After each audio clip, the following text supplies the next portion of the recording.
Alam mo ba, lahat tayo may hawak na susi. Pero ang tanong, alam mo ba kung anong pintuan ang bubuksan mo? May isang kwento.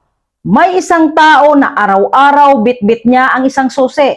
Pinagmamasdan niya ang mga napakaraming pinto sa harap niya.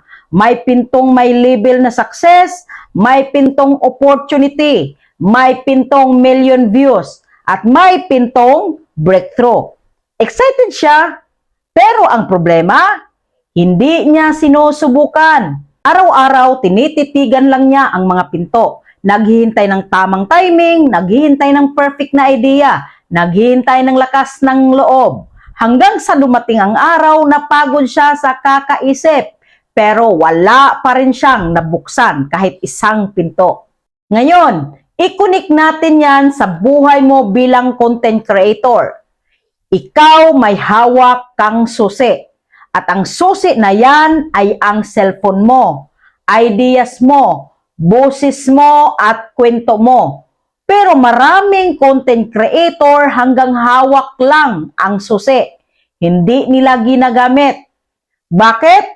Kasi natatakot sila. Baka walang manood, baka walang mag-like, baka i-judge ako. Kaya anong nangyayari? Imbis na magbukas ng pinto, nakaupo lang sila sa harap nito. Pero ito ang totoo.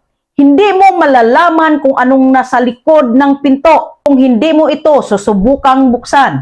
Hindi lahat ng susi magbubukas agad ng tamang pinto at hindi lahat ng content magba-viral agad. Pero bawat subok mo, may natutunan ka. Bawat post mo, lumalapit ka sa breakthrough mo. May sikreto ang mga successful content creators. Hindi sila naghihintay ng perfect na susi. Sinusubukan nila lahat. Post kahit walang kasiguraduhan. Record kahit kinakabahan. Upload kahit hindi perfect. Kasi alam nila ang bawat content ay susi at bawat upload ay attempt na magbukas ng pinto. At ito pa, minsan ang pintong bubukas para sa'yo, hindi yung inaasahan mo, hindi yung pinakamaganda, hindi yung pinaka-viral, pero yung pinakakailangan mo para mag-grow. Kaya kung ikaw ngayon, may drafts na hindi mo ma-post, may idea na hindi mo ma-execute, may content na tinatago mo dahil sa takot, ito ang paalala ko sa'yo. Hawak mo na ang susi, nasa harap mo na ang pinto, ang kulang na lang, ikaw. Huwag mong sayangin ang susi mo dahil may ibang tao naghihintay sa content na kaya mong ibigay.